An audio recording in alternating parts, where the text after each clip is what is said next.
ખાતર અછતની ફરિયાદોને પગલે રાજ્ય સરકાર દ્વારા એક મહત્વનો નિર્ણય કરવામાં આવ્યો, જેમાં હવે દરેક ખેડૂતે ખાતરની ખરીદી ઓનલાઈન કરવાની રહેશે અને જે માટે ખેડૂતે જમીનની તમામ વિગતોનો રેકોર્ડ ડિજિટલ અપડેટ કરી ફાર્મર આઈડી જનરેટ કર્યું હશે એવા ખેડૂતોને જ આધાર કાર્ડ ઓથેન્ટિકેશન દ્વારા એક ખેડૂતને પ્રતિમાસ 50 બેગ ખાતર આપવા અંગે સરકાર દ્વારા નક્કી કરવામાં આવ્યું છે. તો સરકારના આ નિર્ણયથી હવે ખેડૂતોને સમયસર અને પૂરતા પ્રમાણમાં ખાતર મળી રહે તે અંગેનું આયોજન કરવામાં આવ્યું છે. તો ખૂબ મહત્વપૂર્ણ આ આયોજન કરવામાં આવ્યું છે. સિસ્ટમને સરળ બનાવવાનો એ પ્રયત્ન થઈ રહ્યો છે. ત્યારે સવાલ એ છે કે ભાઈ ખાતરની ખરીદી કેટલી સરળ થઈ છે અને સાથોસાથ એ કઈ 5 પદ્ધતિઓ છે એ 5 પદ્ધતિઓને પણ સમજવાનો અહીંયા પ્રયત્ન કરીશું. હવે ખાતર ખરીદી માટે એક અનુકૂળતા એ બનાવવાનો એ મહત્વપૂર્ણ પ્રયાસ કરવામાં આવ્યો છે. મોબાઈલ એપથી પણ એ ખાતરનું બુકિંગ કરી શકાશે. વેબ પોર્ટલ પણ આપવામાં આવ્યું છે, એ પણ એના ઉપર પણ તમે રજીસ્ટ્રેશન કરાવી શકશો અને ખાતરની લાઈનમાંથી મુક્તિ મેળવી શકશો. તો હવે તમને ખાતરની લાઈન તમે જોઈ રહ્યા હતા એ હવે ભૂતકાળ બનશે.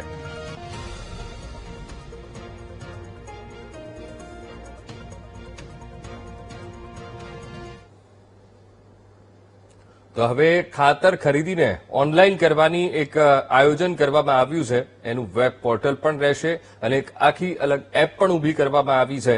ત્યારે સવાલ એ થાય કે એ કઈ 5 સરળ પદ્ધતિ કે જેનાથી આ ખાતર ખરીદી એ અનુકૂળ બનશે, સાથોસાથ કયા કયા એ ખેડૂતો છે જેને તેનો લાભ મળશે અને કેવી રીતે તમે એનો લાભ મેળવી શકો છો, આ તમામ બાબતોને ગ્રાફિક્સના માધ્યમથી સમજીશું. તો હવે ખાતર ખરીદીના સરળ 5 પદ્ધતિ વિશે આપણે વાત કરવી છે. તો પહેલું છે અરજી કરો, એટલે કે કેવી રીતે અરજી કરવાની છે. FSAS એ એપ છે, મોબાઈલ એપ છે, એના ઉપર તમે રજીસ્ટ્રેશન કરી શકો છો. વેબ પોર્ટલ, CSC અને PACS પર તમે અરજી કરી શકો છો. સાથે જ સહકારી મંડળી તમારી આસપાસ અથવા તો ખાતર ડીલર પાસેથી પણ તમે અરજી કરાવી શકો છો.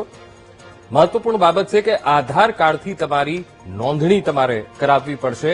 કે જે અલગ અલગ માધ્યમ આપવામાં આવ્યા છે, વેબ પોર્ટલ આપવામાં આવ્યું છે, FSAS નામની એક એપ આપવામાં આવી છે તેમાં, અને તમારી જમીન અને પાકની વિગતો તમારે પસંદ કરવાની રહેશે કે કઈ તમારી જમીન અને સાથોસાથ કયો એમાં પાક તમારે ઉગાડવાનો છે. સાથોસાથ જરૂરી ખાતરના એ જથ્થાની માંગણી તમારે એમાં દાખલ કરવી પડશે. બીજી પદ્ધતિ કઈ છે? તો દુકાન તમારે પસંદ કરવાની રહેશે. તમારો જે પણ વિસ્તાર, તમે ગામડામાં રહો છો તે તમારી આસપાસનો એ વિસ્તાર અને એ વિસ્તારની ઉપલબ્ધ ખાતરની દુકાન અથવા તો મંડળી એ તમારે એપમાં પસંદ કરવાની રહેશે. સાથોસાથ નજીકની કોઈ પણ દુકાન અથવા તો મંડળી તમે તેમાં પસંદ કરી શકો છો. એક આ પણ ઓપ્શન તમારા માટે એપમાં રહેવાનું છે. ત્રીજું શું છે?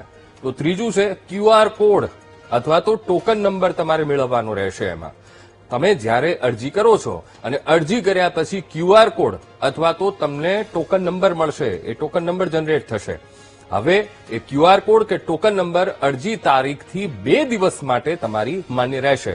એટલે કે જો તમે આજે તમે અરજી કરી છે તો 2 દિવસ માટે માન્ય રહેશે અને અરજીના દિવસે ખાતર ખરીદી શકાશે નહીં. એટલે જો તમે આજે અરજી કરી છે તો આજે ને આજે તમને ખાતર નહીં મળે, પણ અરજીના બીજા અથવા તો ત્રીજા દિવસે તમને ખાતર તમે ત્યાંથી ખરીદી શકશો. ચોથું છે દુકાન પર જાઓ. તો અરજીના બીજા અથવા ત્રીજા દિવસે જ્યારે તમે અરજી કરી લીધી છે એના બીજા કે ત્રીજા દિવસે પસંદ કરેલી એ દુકાન, કારણ કે એપમાં તમને પસંદગીનો પણ ઓપ્શન મળશે. દુકાન અથવા તો મંડળીમાં તમારે જવાનું રહેશે અને જે વખતે QR કોડ અથવા તો જે ટોકન નંબર જનરેટ થયો હોય એ તમારે બતાવવાનો રહેશે. સાથોસાથ બાયોમેટ્રિક ચકાસણી પણ ત્યાં કરાવવાની છે એ સિસ્ટમથી, અને રિટેલર તમને મળવાપાત્ર જે ખાતરનો જથ્થો છે એ તરત જ તમને આપી દેશે. હવે 5મી પદ્ધતિ કઈ છે? ખાતર ખરીદો કેવી રીતે? તો મળવાપાત્ર સંપૂર્ણ જથ્થો અથવા તો જરૂર મુજબનો તમારે ભાગ ખરીદી શકો છો. એ પણ એ એપમાં ઓપ્શન આપવામાં આવ્યો છે. હવે જો તમે ભાગમાં ખરીદી કરો છો, ભાગમાં એટલે અલગ અલગ તબક્કામાં, તો બાકીના જથ્થાની એ માન્ય સમયગાળામાં તમે ફરી ખરીદી કરી શકો છો. અને જો અરજી રદ ન થઈ હોય તો બાકીના જથ્થા માટે ફરી અરજી કરવાની કોઈ પણ જાતની જરૂર રહેતી નથી. તો આ એ 5 પ્રક્રિયા છે. ખૂબ સરળ પદ્ધતિ બતાવવામાં આવી છે. હવે સવાલ એ થાય કે ભાઈ ખાતર કોને મળશે, કયા કયા એ ખેડૂત?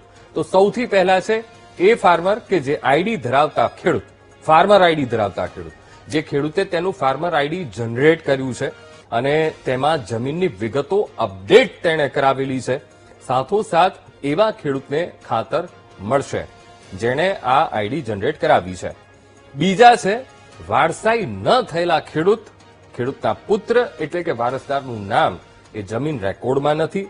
સાથોસાથ એવા વારસદાર તેમના પેઢીનામા સાથે ઓનલાઈન અરજી કરે અને સાથોસાથ સક્ષમ અધિકારી દ્વારા ખરાઈ કરાવવાની રહેશે અને એ ખરાઈ કરાવી લીધા બાદ એ ખાતર મેળવી શકશે. ત્રીજા કયા ખેડૂત છે? ભાગિયા અથવા તો ભાડુઆત ખેડૂત. ભાગિયા એટલે કે તમે ભાગમાં તમે ખેતી કરો છો અથવા તો તમે કોઈને ભાડે આપો છો ખેતી કરવા માટે, તો જમીનના મૂળ માલિક વતનથી દૂર રહે છે. હવે એવા જો જમીન માલિક છે તો તેમની જમીન ભાડેથી આપી અથવા તો ભાગિયા રાખી ખેતી કરાવે છે. તો હવે જો આ પ્રકારના બે કિસ્સા હોય તો આ કિસ્સામાં જમીન માલિકે ભાગિયાને ઓનલાઈન ઓથોરાઇઝડ કરવાનો રહેશે, ત્યારબાદ એને ખાતર મળી શકશે. હવે ચોથું કોણ છે? ચોથો છે વન અધિકાર પત્ર ધરાવતા ખેડૂત. એટલે કે એવા ખેડૂત કે જે જંગલ વિસ્તારમાં ખેતી કરે છે. કેવી રીતે? તો જંગલ વિસ્તારમાં વન અધિકાર પત્ર મેળવીને એ ખેતી કરતા ખેડૂત હોય. હવે એવા ખેડૂતોએ ખાતર મેળવવા વન અધિકાર પત્ર સાથે ઓનલાઈન અરજી કરવાની રહેશે, જે આગળ અલગ અલગ વેબ પોર્ટલ બતાવ્યા એમાં.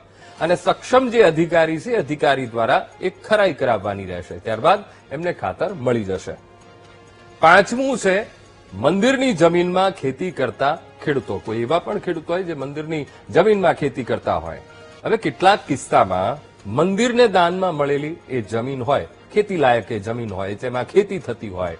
હવે જેમાં હોય શું, ખેડૂતના નામ નથી, તો ભાઈ ખાતર મેળવવા માટે ઉભી કરેલી એક અલગ સિસ્ટમ છે, એક આખી અલાયદી સિસ્ટમ ઉભી કરવામાં આવી છે અને જેમાં મંદિર કે ટ્રસ્ટ દ્વારા ઓનલાઈન સિસ્ટમમાં જે તે ખેડૂતને ઓથોરાઇઝ કરવાના રહેશે, એટલે જે ખેતી કરે છે એને.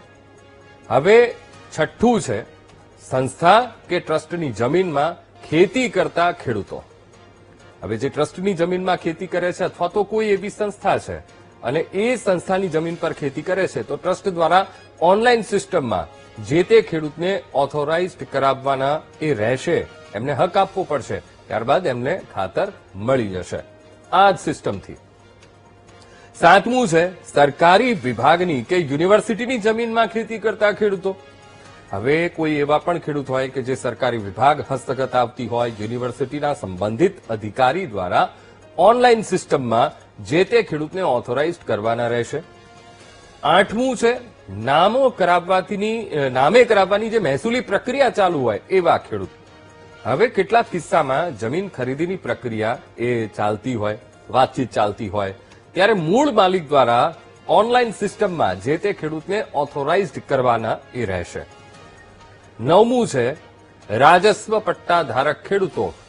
હવે ભાડા પટ્ટાની મંજૂરીના પત્ર સાથે ઓનલાઈન અરજી કરવાની રહેશે અને મામલતદાર એ ખેડૂતને ઓથોરાઇઝ કરશે અને ત્યારબાદ એને ખાતર મળી જશે. હવે 10મું શું છે? તો ભાઈ 10માં એ પ્રકારના ખેડૂત છે કે સંયુક્ત જમીન માલિકી ધરાવતા ખેડૂત. એટલે કે જે સાથે બે વ્યક્તિ છે ને એ બે વ્યક્તિ સાથે ખેતી કરવા માંગે છે અને જમીનમાં પરિવારના અન્ય સભ્યોની માલિકી હોય, પરંતુ કોઈ એક જ વ્યક્તિ ખેતી કરતા હોય, તો સંયુક્ત માલિકી ધરાવતા એ ખેડૂતોએ કોઈ એક વ્યક્તિને ખાતર ખરીદી કરવા માટે અધિકૃત કરવાના રહેશે અને જે અંગેનું સોગંદનામું તમારે રજૂ કરવાનું રહેશે, એનું તમારે સોગંદનામું કરવાનું રહેશે.